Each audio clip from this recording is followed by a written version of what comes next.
everyone, to episode 3 of the Alpha Jedi podcast. We are very excited to have an esteemed guest with us here today.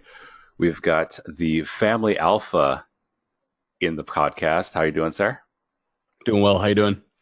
Doing very well myself. It's been following I've read your book, and I've actually followed your Twitter and blog for quite a while.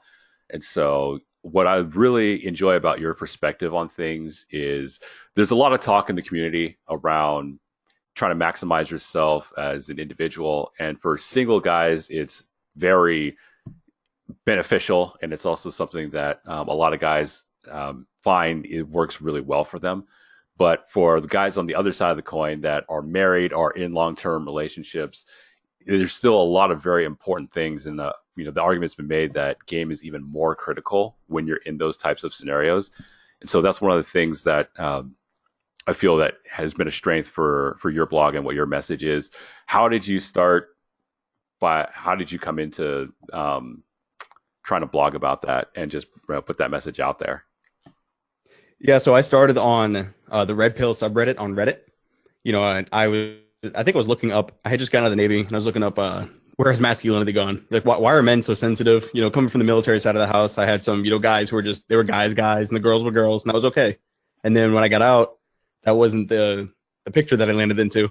So I Googled something. I think I found the Red Pill before it had 1,000 members. Like, I hopped on there, and I was not a writer. I had never written anything. I did not read books. I was just a guy who I'd work out, and I was military, and that was cool, and that was what I did, and I was a dad, and I kind of just did my thing. And then through the Red Pill, I discovered, the importance of mental fitness, reading, and I wanted to help other guys, so I offered my perspective. And then obviously on the Red Pill, like you were saying, there's a lot of single guys. There's a lot of guys getting after it that are younger, or a lot of guys that are older, but they're, divorced, or they're just single and they're going after it and trying to live the playboy. How do I pick up chicks? How do I talk to girls? I'm really insecure, all that. And I didn't really know how to help them because I'm not coming from the club scene. I had no insight there, but I did have a lot to say about how are you a present father? How can you be a husband that keeps the wife, attracted to you? And then I eventually, shifted over to a married Red Pill, continued going on. And then I started writing so much. I wanted to write for myself and do things my way. And then from there, the Family Alpha was born. Yeah, it's now what's really interesting about one of the things that you've written in your book, I think the most standout chapter to me, and the title that kind of got me, even though I'm single personally, but it still kind of really stuck out to me, was Day 19, the only hope your family has is you. And I think that's a really important and critical statement to make, because it gives weight to the gravity of the situation, that you're the one that's responsible for not only just yourself, but part of being a man's responsibility is having the responsibility of others directly tied to what's on your plate. So when you were formulating when you were coming up and devising that chapter, what sort of inspirations and influences were you looking at when you were coming up with it? So back then, well, before I answer that, I wanted to point out, you said this is episode 3. Mm-hmm. I wrote a piece today on the blog that expressed how I'm obsessed with the number 3. I love 3. I like to break things. If you look at most of my podcasts, or not podcasts, my blog posts, they're broken into 3s. The whole blog is broken into 3. I love 3. That's like my jam. That's a really good number. So episode 3, that's perfect, man. I know. All right, we'll have to have you back for episode 33 then. Oh my God, that'd be perfect. But to answer the question, so I was looking at my family and I realized they were very hesitant to do things they knew they should have done, but they did them anyway because I brought them to the point of saying, hey, you should do this. And I also realized a lot of the men who are failing in certain areas, they're pointing to their wife. They're like, my wife doesn't want to have sex with me. My kids, they don't want to follow me. My friends, they don't want to respect me. And they kept pointing at these people. And it's just like, this is your fault. And there are things out of control. Obviously, there are things outside your sphere of control. But for the most part, the reason people treat you a certain way is because you allow them to. It's your fault that they're doing this. Once you accept that you're the problem, that, your attitude is the problem, your lack of performance is the problem, all these things, you also realize you're the solution. You can fix these things. And all your family, they're all relying on you to fix these things and to help them become better. Your wife, we always talk about how you want a submissive woman to follow your lead. Well, if you're not leading her, she's going to crash and burn. Your children, they're going to be just like their, soy friends being raised. They're going to be tablet toddlers raised by screens unless you as a man say, hey guys, the sun's outside, we're going outside. We're going to do physical things. We're going to pay attention to what it is we're eating. We're going to make sure that we're active and we're paying attention to what really matters in life instead of being obsessed with video games or, these things that like processed foods and always having snacks. Like desserts shouldn't be something that you're expected. It should be a nice treat. Well, when you're always getting desserts, when you're always being given these extra things, you don't appreciate them anymore. So that's why we have so many kids running around that don't appreciate shit because they're always getting them. They've just become desensitized to it. So I realized when I was going through the month and all the chapters and whatnot with the guys in Men of March, that one of the biggest things is we have to go back to appreciating, what is that we have. Yeah, and I think that speaks to kind of the core tenet of the red pill, which is where a lot of guys get a little frustration is they think that women are one certain way and they feel that they're very jaded, or there's definitely some anger and some guys have been burned for a good reason in there. But I also think that the core tenet and the core message of the red pill is that in order to experience the best women have to offer, you have to be the best man that you can be. And so if you aren't experiencing the best that women have to offer, you have to look inwardly because there's the nature of the game, and women are very reactive to how you are as a man. So if you come to them as a man that's assured of himself, knows what he's about, and is on top of his game, you're going to find that you're going to have a lot of success. Things are going to go well for you. But if you aren't in that category and you're not being the best that you can be, you in turn are going to receive that in kind from women. No, exactly. And it's the whole concept of success begets success. Once you start doing something, people think, oh, he's a natural. No, this guy busted his ass. He started working for it. He started doing the things that he had to do to get those responses from people. Yeah, making things look effortless is one of the most difficult things you can actually do. Exactly. That's perfect. Exactly. So yeah, it was actually, since Father's Day is coming up this weekend, and we'll probably release the episode on that day, I took a look at your post from today about Father's Day. So if you could elaborate a little bit more on some of your thoughts on sort of fatherhood and where the trends are going for fatherhood in the modern era. So fatherhood is obviously near and dear to me. It's literally the family alpha. I'm talking about family because that's what I know. So I've got 2 kids. I've got an 8-year-old son, a 5-year-old daughter. I've been married for 10 years. And that's just the angle I'm coming from. That's what I know. It's what I talk about. People talk about their area of expertise. Well, that's what I know. I know family. So with Father's Day coming around, the piece I wrote today, that's the first time I've ever focused on Father's Day because I always viewed it as a joke. I viewed it as a joke because society views it as a joke. It's a day where they'll take Father's Day and spin it to why fathers suck and why women are good at being fathers. Right. And it's embarrassing. It's frustrating. So I didn't want to talk about it. I was like, this day is just, it's like clown universe. It just doesn't make any sense. Yeah. It's Mother's Day part 2. Yeah, exactly. I'm going to start using that actually. I might give you credit. But, I realized I should target this and, we should make an effort to take it back. We shouldn't just give these things up, so Father's Day is for fathers. So I wrote about, for fathers, what is it that we could be doing? So I started out with, a lot of guys are getting after it. A lot of guys want to be good dads. A lot of guys really want their kids to respect them. They want their kids to have the world. They just have been spoon-fed this bullshit narrative by a society that does not like men. But these guys don't know how to deal with that. They don't know how to take what society is telling them and spin it to where it's what they truly feel as opposed to what they've been told to feel. So I focused on – go ahead. Oh, yeah, no, I was going to say it's been very interesting, that the greater societal scheme, because a couple things that recent topics are, like kind of what's going on with the Miss America pageant, as well as with the Boy Scouts, or those of us are renaming them the Soy Scouts now, because it's just really seems that there's, Rollo hit the nail on the head when he says that as a society, we tend to treat men like they're defective women. And so we try to remedy that, but it just doesn't work because we're hardwired differently. Yeah, no, all boys are just broken girls. That's how they're treated. If you're not like a girl, there's something wrong with you. So in that piece, I laid it out for the guys that are trying to get after it. They're trying to be a better dad. They realize, all right, maybe they've found the red pill. Maybe they found Rollo. Maybe they found, one of the guys in the sphere. They're like, cool. I see reality. It's starting to click. What now? So I dropped a few pieces, and one of the biggest ones, and honestly, the main one I hope guys take away is that your paycheck does not earn your respect. The gifts you buy your family, that doesn't make you a leader. What they need is you. They need your presence, not presence with a T. They need you to be there. They need you to lead them. They need you to do things. Honestly, And for those that are listening, I'm very a gracious guest right now because I made you late. We were supposed to do this an hour ago. And the reason being is I was stuck at baseball practice. I coached my son's baseball team, practice ran late. And then, like I was telling you, we had that playoff game afterwards. So I'm hauling ass to get back, but that's what dads need to do. You've got to err in the side of action instead of saying, I'll sit in the sidelines and I'll watch you. Like, get up, get involved, start leading them. When you get home from work and you're really, really tired, you're exhausted, you maybe have a long commute, you get home, all you want to do is grab a beer and sit down, change in gym shorts, force yourself to get up, force yourself to go out there, give your wife a big kiss, walk out, play catch with your kid, push your daughter in the swing, give them the presence they need day in and day out, because that's what men do. That fire inside men, that thing that just pushes us when we're fucking dead tired. We talk about smiling in the rubble and embracing the suck, finding comfort in the discomfort. All that means is you're able to go when you're tired. You're able to push on when you don't want to push on. And that's what fathers need to be doing.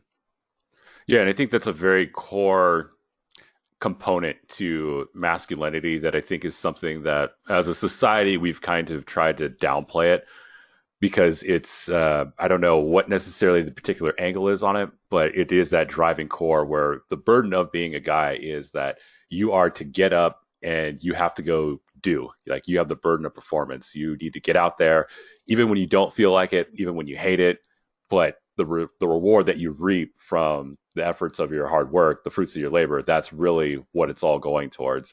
And it's easy to take the easy way out or just feel like, well, I don't really feel like doing this. I'm just gonna take the easy road out. I'm just gonna sit down. I'm just gonna watch some Netflix and hang out for a little bit. I think that's something that's become a bit more of a modern epidemic that we're seeing in modern society as we've not given guys a proper, I guess, in social incentive in order to strive, because the way guys are portrayed and demonized now in a lot of senses, there's no real incentive for them to move towards that, at least initially, if you're on the outside looking in. Oh, 100%. Society praises mediocrity. The people are like, oh, it's my genetics. It's like by saying my genetics, they get a trophy. Like, oh, you're a victim too. Here you go. Here's a trophy. Right. Your genetics did not make you sit down for 52 weekends in a row and watch Netflix for 72 hours, from Friday till Monday morning. Your genetics didn't make you do that. That was your choice to not get after whatever mission is you wanted to follow. Right. And it's, we are the summation of the choices that we make in this life. And so, it's owning that responsibility of, I am the one who made all these different choices and decisions, and I have to live with it. People are looking for a continuous social insurance for a way to get out of that or not have to come to full bear with it. And it's really unfortunate. I'm actually writing down your quotes. You've dropped a few good one-liners. We are the summation of our choices in life. That's good, man. All right. Hopefully we'll have plenty more for you to take down later. So one thing I'm really curious to sort of pick your brain about is, where do you feel this is all kind of going and shifting? Because I think we're at a very interesting crossroads, socially speaking. And I think one of the sort of interesting things that we're seeing now is that push-pull dynamic where we've seen a greater feminization across society, but then you've also seen things like, the red pill, the manosphere sort of kind of manifest as a reaction to that. So how do you see it all sort of playing out and balancing back and forth? So I've actually been thinking about this quite a bit. I think that we're headed towards a removal from, the online internet connection. And I think we're going to be brought back to the roots of, like mead halls back in the day where all the men got together. I think we're going to see a lot more 21 conventions. I think we're going to see a lot more, Craig, James, and I, we run the fraternity. We got a lot of guys online that come together, and we do challenges and we, strive for excellence in all of our areas of life. I think we're going to see a lot more of that in the real world. We're going to see people kind of coming offline, but meeting up in person. A lot, like I said, the convention for 21Con with Anthony Johnson. Right. I think many different iterations of that are going to occur. And I think it's going to happen for women too. I think we're going to see a movement on the female side to where these chicks who are like, fuck, like I don't want to be, a thought. I want to be, more tradcon type, like whatever. Right. I think they're going to jump. They're going to see men doing this. They're going to see men getting together, having these movements, having these get-togethers to discuss, how it's not toxic to be a man. And they're gonna follow suit and they're gonna try to replicate it. Just like you see, the red pill. Guess what? Now there's red pill women. You're gonna see men coming offline, getting bigger conventions, getting more men together to talk about these topics. And I think you're also gonna see the same thing for women. And you're gonna see less, I guess, internet whoring yourself out on Facebook. on Twitter, all these things. People are it's gonna be cool to get together in person and have these conventions about how awesome it is to be your sex or whatever. Yeah, and I think that's a really interesting and fascinating thing that you pointed out because I've been in the dating sphere professionally, and you see a lot of interesting things and take a lot of interesting notes. But definitely one of the things I've noticed is that due to the feminization of men, women are actually larger victims of it because now the quality of men that they want aren't there. So one of the number one complaints you hear out there is, where are the real men? Where are the real men gone, or where are they at? It's really, really interesting to see. And I think that you kind of hit the nail on the head there that there's going to be a larger movement within women to really embrace and get back to that social equilibrium that we were experiencing. Not saying that back in the 1950s that everything was absolutely 100% perfect and there was no flaws or faults. But I think one of the major things that we had socially going for us is that everyone understood what their role was in the dance, as opposed to when the 60s and 70s came out, suddenly everyone decided to say, we all want to do the exact same moves in the dance set. Well, no, it's not going to work. One person has to lead, the other person has to kind of follow. So I think it's going to be an interesting thing that we're going to see a lot more women driving this movement or this, expansion of knowledge and return to a sense of masculinity. Yeah, no, I think that's a great point. You look at the Woodstock Fest and all that, free love. I think it's going to be the opposite side of the spectrum shift. Whatever the opposite of Woodstock is, we'll have that. Everybody's going to come together for like getting back to the roots. But what's interesting is we have more knowledge. We have more, awareness as to why, like you said, the 50s. So back in the 50s, they didn't know why it worked. They just did their thing. Right. Well, we know why it worked. We're able to look back, trend analysis. We're able to look back like, hey, this worked because of this. That fell apart because of this. So if we go back to that, then it's going to work even better. But I guarantee you, I could write 10 million words. As soon as, women start coming back and then masculinity makes a return, chicks are going to claim it as something they did. And I'm going to be like, sons of bitches. Of course, women saved the day. It wasn't all these men, fighting around on the red pill and, writing for the manosphere. Oh, no, absolutely. Of course. Yeah, that's exactly how it's probably it's going to play out. And yeah, we're in an interesting era where I kind of agree with the Jack Nicholson quote. If you give feminists what they want, eventually they'll defeat themselves, because there's a lot of things that, socially, especially the sort of far left extreme feminist side has been clamoring for in the modern era as far as what they want from men and what they want men to do. And it's something that it seems like, are you sure you really want that? Because you probably won't be happy if you get it. You want it till you have it. Right, exactly. I need it now. So being in the military, and have you seen any dramatic shifts or changes in how the military is now versus how it was when you were actively in? Because I do have some friends in the military that have noticed sort of a bit of a shift, and they've kind of told me that's gotten a little bit softer. Absolutely. They're lowering the standard to hit some quotas. And the problem with that is when you lower the standard, people die. Right. And it's really, it's pretty jacked up that somebody's going to be sitting in their office saying, yeah, I fought for equality. I fought for political correctness. We got enough women into combat arms or whatever it may be. That's great. I did that. We're equal. This is fantastic and fair.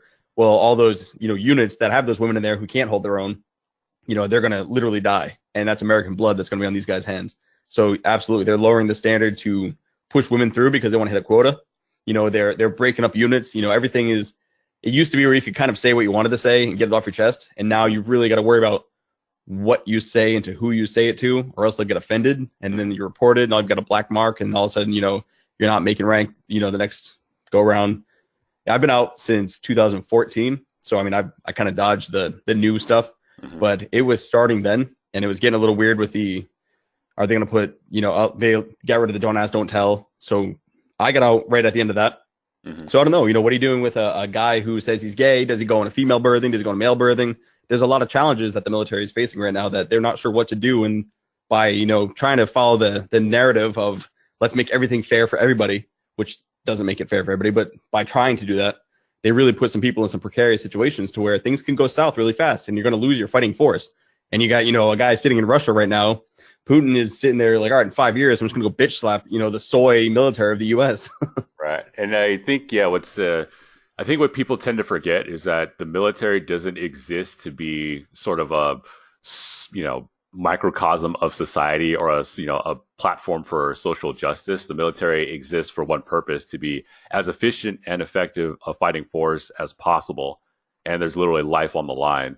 So in trying to make it more politically correct actually degrades that ability and that effectiveness of the fighting force. Because now, instead of just being purely focused on one task, there's eight other things that aren't absolutely relevant to a survival, essentially, that are now have to be considered top priority. No, 100%. And, I think about that, so again, not to always revert back to baseball, but that's where I was tonight. And I was thinking while I was practicing with them, I'm able to do this because there were guys, walking outside the wire, keeping the enemy off my doorstep. Yeah. That's fantastic. But those guys, they're dealing with 10 more thoughts than they used to have because they've got all these new rules. The highs used to be just as high as society, but the lows weren't as low, if that makes sense. Yeah. Like being on a ship, you had your own little city and, the Chads were there, but like the cesspool wasn't as bad as it is now. Like the lows have gotten lower. Well, yeah, to kind of draw that parallel between, the military and sports, I do feel that as a society, I think sports is one of the few last remaining honest endeavors that we have, in the sense that, you have different groups of people or teams, and they're all fighting and they're all competing, and you may try your best, you may not necessarily win or be the champion. At the end of the season, one team is going to emerge as a champion or going to emerge victorious. And I think that's a bit of a microcosm for how life actually works in a nutshell, where sometimes you can train for hours and hours and hours, and you just sometimes get bested and beaten by somebody that's just plain and simply better. And then other times you are the champion, and you got to know how to handle being the champion and being number one, because suddenly everyone's gunning for you, and you can't train to fight everybody. I have a draft on sports. I'm not sure if I'm ever going to finish it, but there was a whole, issue with, they had a female ref in the NFL. Mm-hmm. And I was like, why are we upset about this? Like, anybody can ref. Like, what is the deal with her being a female who's refereeing? Like, you're not saying that you have to have a female quarterback. You don't have to have female linemen. That's an entirely different spectrum. It's just somebody who's watching the game, understands the rules. Like, I don't get why guys, they get upset about the wrong thing. Like, to me, that was a non-issue. Like, cool. This chick is looking at plays. Like, dudes, girls, it doesn't matter who's looking at the play. She's a referee. But if you're going to try to push to the angle of you have to have 5 women on your team or else, you're out of the club. Like, what? Whoa. You can't find me for lowering my standard. I want the best of the best. Now, speaking of the NFL, this is we're going to get maybe a smidge off topic here, but it kind of ties into, America and some patriotism. What are if you don't want to answer the question, feel free to say pass. But what are your kind of thoughts or takeaways on the whole kneeling and not kneeling during the national anthem thing? I'm never going to pass on the question ever. Okay, like, there we go. That's what we do. We talk about it. So and this is coming from a veteran. I deployed twice. I've been in for 8 years. I was an engineer, so I was on a ship. I wasn't on the ground shooting the bad guys. So I'm not a frontline, infantry guy, but still I did my time. And when people kneel, I don't view that as disrespect to a veteran, but I view that as an entire bitch slap to America. Mm-hmm. You're disrespecting your country. And even though the country gives you the right to kneel, you should respect it even more for that reason. Yeah. Stand for the national anthem and take a knee for some other reason. But God damn it, it's the country that's allowing you to do what you want to do that you're disrespecting. I will never understand that. Like, I can't wrap my brain around that. Yeah, for me, my takeaway from it is that, one, if you should be paying some respect to your country, and your country does give you the freedom to express yourself. But the way I view it is that if you are being paid and you are on the clock, and this job has the requirement that this is what you need to do, then I don't see anything wrong with them saying, hey, it's part of your job that we pay you millions of dollars for every year. You got to stand during the national anthem. Okay. And I kind of feel that the whole kneeling thing is a little bit of it's a lazy cop out, and it's not actual true activism, because, kneeling for 30 seconds during the national anthem, as opposed to actually taking your time and taking your money and your resources to actually go do something to fight the injustice that you supposedly are very upset about. It feels like a bit of a lazy cop out, and a bit, I don't know. It's hard for me to stand up and really respect it and get behind it, because it's you're taking the easy way out. It's that sort of social media activism where I click the like on somebody's Facebook page and I'm changing the world. No, 100%. It makes me think of Ryan Stone. He's a good guy that I've interacted with a lot, and I met him down at last year's 21 Con. He called it slacktivism. So basically you're slacking as an activist. I like that. Slacktivism, dude, it's fantastic. I've been using it a lot since. It's called slacktivism. I didn't even think about the employment angle. When you think about, from being an employee and having to do what they say, they're paying you the money. You do what they tell you to do. It's as simple as that. Right.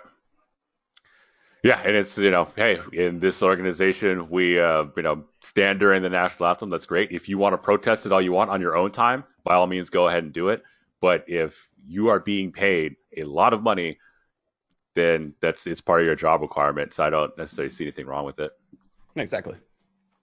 Of course, there's always that fine line between getting overly patriotic as well as, not being patriotic enough. But I think it's an interesting topic. And I think since we live in an era where emotion kind of trumps facts or reason, I think that we're really digging ourselves into a hole as a society because we're trying to chase down every emotional feeling and making sure that every possible feeling never ever gets hurt or inconvenienced in any way, shape, or possible. And I don't think it's good for social health overall. Yeah, I mean, dude, I'm with you. 100%. Like, you hit the nail on the head. All right. So you are going to be going to the 21 convention this year. Yep. And will you be speaking? I will. All right. That was not. I unfortunately was not able to make it to last year's 21 convention, but I am hoping that I can make it down to this year's 21 convention. But for those who haven't been, can you give a brief description of what it was like last year and what they could look forward to this year? So last year was my first year. So I got to, honestly, that was my first experience. So everything before then was Anthony Johnson, running the show. And it's called, creating the ideal man. Mm-hmm. And it's basically, he gets a conglomerate of people to talk about all the different, aspects to what it is to be a man. And with last year, Rollo Tomasi got involved and him and Anthony came up with, the dream team of the Red Pill. So they went down the list of, who are the guys they wanted. They knocked out a bunch. I know you did an interview with Ed Lattimore. I think he's going to be there this year. So I'm looking forward to that. I haven't met the guy, but I followed his stuff on Twitter and, his podcast and whatnot. So I'm pretty excited about that. And this year is, and I'm not saying this to hype this guy up. Like, I don't get anything from, whatever he's doing on his end. Like, I don't get paid as a speaker. Dude, the list, just go to the 21convention.org or whatever it is. It's insane. This is going to be the biggest, red pill, masculinity, whatever, authentic, whatever you want to call it, event I've ever seen or heard of existing ever. It's freaking nuts. Like, we've got everyone is just showing up. These guys are talking. You've got more guys showing up that are just attending. I'm pretty sure he's going to sell out. And this is a bigger venue than last year. It's nuts. But basically, you go there and all these guys, we all go up and he's got a schedule throughout the day. So let's say you're there for 5 days. From the morning to the evening, he's got a lineup for you. You can go check it out. We all go up, we all talk. Every evening there's an event. So you're either having a dinner together at one place. He reserves an entire restaurant side. We all go there, have dinner together. And that's where, you kind of take the gloves off to where, you're trying on Twitter, we're all competing. We're all talking like, hey, this is what I want to say. That's what I want to say. You're throwing your jabs. You're trying to let people know what you're about. But when you're having dinner together, everything's off. You sit back, you're relaxed, and the guys get to have that one-on-one and they get to see every single speaker there is an authentic man. And last speech, that's what I said. The difference between the guys that were speaking and the guys that didn't get, the invite, you'll know that a guy is telling a true story. There's nobody up there that's putting on a show. Nobody showed up and like, wow, that's not what he thought he looked like. Except maybe me. Only because the first time I got there, the first thing a guy said to me is, hey man, I thought you'd be taller. I'm like, dude, I'm a solid 5'8". Don't you judge me. Yeah, but everybody's exactly who you think they're going to be. It's an awesome time. All right. Oh, y'all heard it here first. Grab your tickets to 21 convention if you haven't already, and hopefully we'll all see you down there. Yeah, dude, it's going to be awesome. So shifting topics a little bit, as a father, what would you say to guys that are on the single side of the spectrum? What is critical for them to factor in and consider when they're thinking about marriage, and what's absolutely essential for them to factor in when they're thinking about fatherhood. So the topic of marriage and fatherhood kind of go hand in hand. Hmm. I would never advise a man to get married if he didn't want to start a family. If you don't have kids. Hmm. So if you want to get married, it's because you want to have kids. If you don't want to have children, don't get married. It's as simple as that. Have a great girlfriend, do your thing, whatever. But if you want to have kids, go for it. Kind of seal it, make it a little more official to where, hey, it's you and I to the end. That's Right. what we're going to do. So my advice to them would be, you just have to vet the girl. You gotta check everything out. You've got to go through. You got to have the conversations. You got to figure out where she's coming from, what's her history. I mean, there's so much to vetting that would have to be like an entire podcast to itself. But basically, for starters, the basics is finding out, what is her history? Is she an educated woman, or is she, some trailer trash hooker that you found, on the side of the road? Like, they're Right. going to produce entirely different children, if you know what I mean. Oh yeah. So you go through, you ask those questions, you properly vet, you get to the point, all right, you're together, you're stable. When I had my first kid, I think I was an E3 or a fresh E4, which is you're not making any money. So it's not about money, but it's about, having a woman who's on board. We're going to make it work. Let's say we're only making $30,000 a year or $20,000 a year. How are we going to, raise a kid at that? How are we going to have an apartment? How are we going to afford clothes, food, everything that goes with it?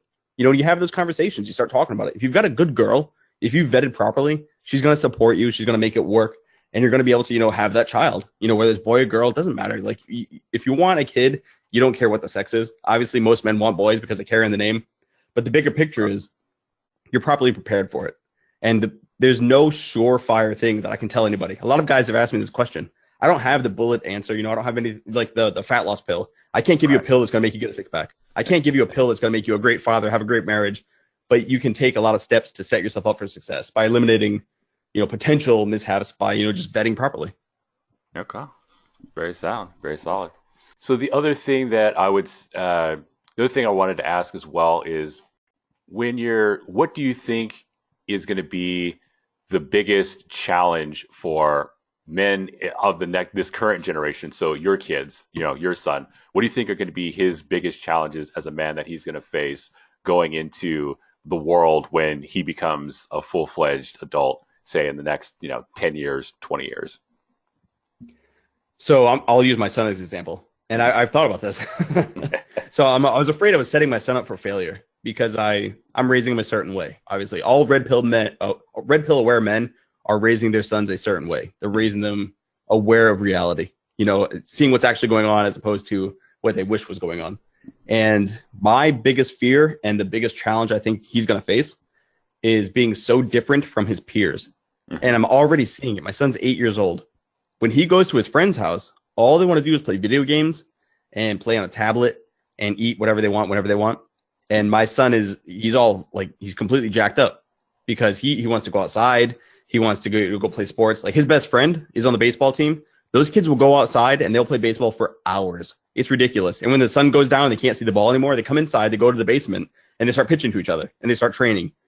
So that it's great. He's found a buddy that he's connected with. But let's say let's say we move, we go somewhere else. I don't think he'll ever find that. We got fortunate in the fact that I found a guy who's a masculine as hell dude. He's motivated. He's got it going on. He doesn't know what the red pill is, but he's a red pill dude. Yeah. And his kid and my kid, they get along great, obviously. But I think a majority of the kids my son comes into contact with are not going to be like that. Mhm. So the hardest time that my son's going to have, and any man who's, unplugged, whatever you want to call it, Mhm. their kids are going to struggle trying to relate to their peers. Teachers are going to try to teach social justice, endeavors, and they're going to be like, no, I'm not negative. I got a question. They're going to have their hand in the air like every 5 seconds. Like, I disagree. So it's going to be interesting to see how he relates to those who are conditioned, with society's narrative, as opposed to him being, under my teachings. Yeah, and I think that's something that we all go through in our own way is, when we become aware or, we sort of do our research and come to a self-realization understanding, it does get very isolating and it makes you very lonely really quickly when suddenly you realize, oh my goodness, like the world is this way and here I am in this sort of small little pocket on my own. Which I think is one of the great things about the internet age is that people can reach out and connect with each other. And like the 21 convention, everyone can reach out from online, but they can have a place where they can meet offline to actually meet up in person and be able to, express ideas. No, 100%. I mean, it's insane how technology connects us. So it'll make them, not feel alone. And there's a guy, Tex, he writes for TextDom or TexasDom.com. I view him as my mentor. I've never met the guy. I was talking about that recently on Twitter today. Mm-hmm. I've never met the guy, but technology has afforded us the opportunity to not feel so alone. And we're in a society where if you have a standard, people are upset. Like if you say, like, I'm not going to date women who've had sex with more than 3 men. Right. Like, how dare you? How dare you judge a woman on that? You're like, man, you don't want. I'd put more effort into buying a car that didn't have 100,000 miles on it. But if I say I don't want that about a woman I'm going to spend my life with, you have a problem. So it's okay for me to judge a car, but not Right. a woman that I'm literally going to create life with. There's a weird thing going on there about having a standard.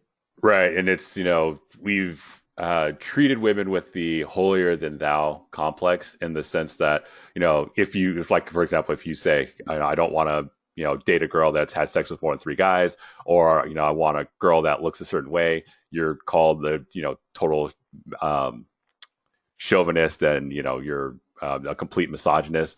But on the other hand, it's perfectly socially acceptable for girls to say, well, I can't date a guy that's, shorter than 5'6", or, he needs to have, this type of musculature or anything.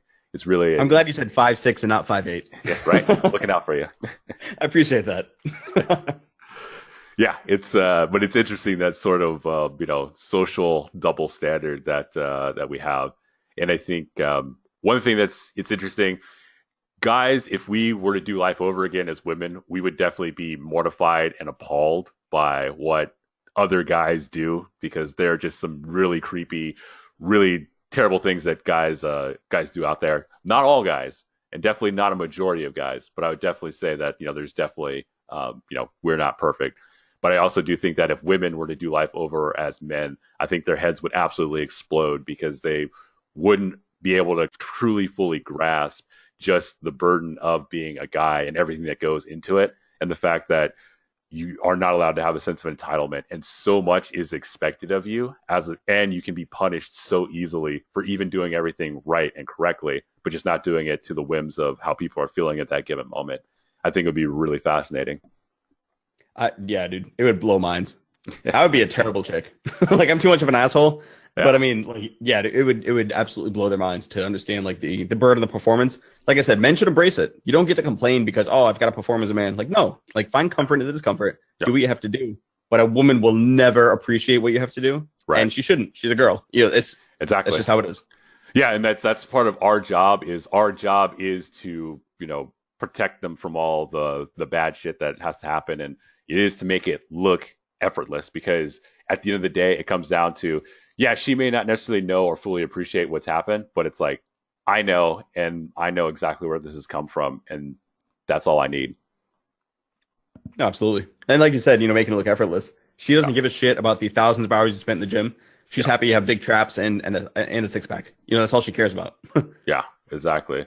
So guys out there, if you are ever in that phase where you're, I want some validation or some recognition, I think you definitely won't find it from women, but other guys, you can see it. And it's kind of that kind of look and that presence, and when you meet other guys that are self-made men, you understand, like, yeah, no, you're about it. You've done it. You've accomplished it. It's that little subtle guide nod where we're just like, yeah, we're good. We're cool. We have an understanding here.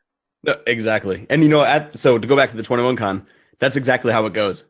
Women, if they see a better looking woman, they'll kind of knock her, like, oh, she has wrinkly eye, she has crow's feet. They'll say something negative. Yeah. Where it's guys, they're like, wow, like he made himself into this.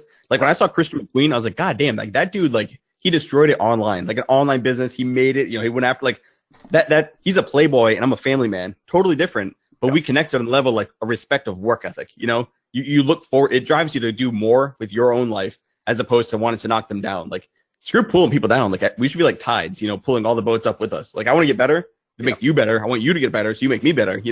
It's a win-win for men. Women aren't like that. Yeah, I know. And I know Christian, and I've hung out with him before. And I'm like, you're the same age as me. Like, all right, I need to up my game so I can get on your status and really party it up with you. He's a fun, wild guy. Yeah. But yeah, I think that's and again the fundamental difference between guys and girls is that guys we socialize by making fun of each other but not meaning it, and girls socialize by complimenting each other without really meaning it. And so Oh, it's that's another good one-liner, man. I got You're on a plenty of them. roll. But I think it's for guys. It's we rib each other and we joke around because we're testing ourselves as well as each other, but we're also preparing ourselves for the future battles that we're going to have to go out and fight. Like I don't really watch much TV, but if I do, I'll watch something that's going to stimulate my brain. So I'll watch a lot of nature documentaries because there's just some really fascinating stuff that you can pull out of it, and we just have a really beautiful world and planet. But Yeah. they're doing a special on like lions and like the lion cubs. They all fight and battle with each other, and it looks like it's really violent, but really it's just their form of play. But they were going on to explain that they learn some very valuable lessons in this play combat that they're dealing with. So that way, when they're grown and actually have to go hunt or actually defend themselves, they've already done it 1,000 times before they've even gotten out there to face a real actual threat. And I think that's the same for guys, is that we've got to get back to that stage where it's okay to crack inappropriate jokes or rib each other or harass each other, because that's what helps us stand up, be on our own 2 feet. And yeah, there's definitely going to be times where you might be a little uncomfortable or your feelings might get hurt, but it makes you stronger when you come out the other side. No, 100%. I mean, so Craig James and I, like I was saying, we run the Fraternity of Excellence.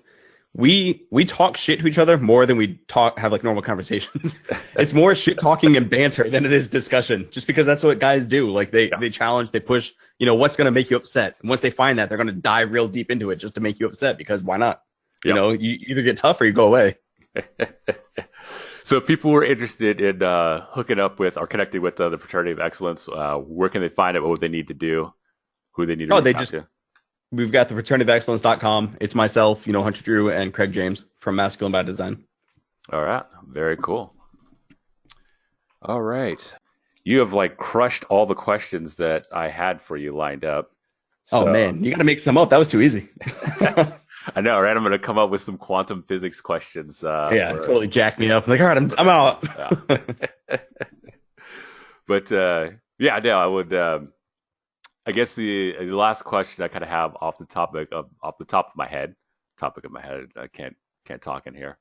But last question I would have for you off of the top of your head is, if you were to see one influential change come into society that you really want to push, and that would be, what's really driving you, what would be that one core thing that you would focus on, say for, the next year or so? Damn, man. Talk about dropping the hammer. No, that's a great question. And for me, the biggest thing that would change would be the notion that's going against men, that's telling them to act more like women. Mm-hmm. There's a big push societally, across the entire nation, that men need to be more feminine to get women to love them, to be better men, to be better fathers, to be better sons. They're saying share your feelings more, and then things will work out for you. Mm-hmm. Be more sensitive, be more open, share everything on your entire soul. And if you open up, then somebody will love you, and they'll love you for who you are, and nobody cares about you having a standard, and you shouldn't have a standard yourself. This entire message, if we could get rid of that, if there was someone to stand up and say, hey men, it's time to sack up. It's time to, stop crying into your beer and just stand up. You're allowed to talk to your brothers. You're allowed to talk to the fellow man, but you've got to push yourself forward. Stop crying to your wife. Stop crying to women, thinking that if you out nice guy the nice guy, right, that's how you're going to win her. We've got to get rid of that entire notion on a national level. Once we start doing that, men might realize, like, hey, I've got to pick myself up. I can't sit here waiting for society to pick me up. I can't keep following, the carrot that they're dangling in front of me. I'm going to reach it. Like, you're never going to reach it. So stop running. Take the collar off your neck.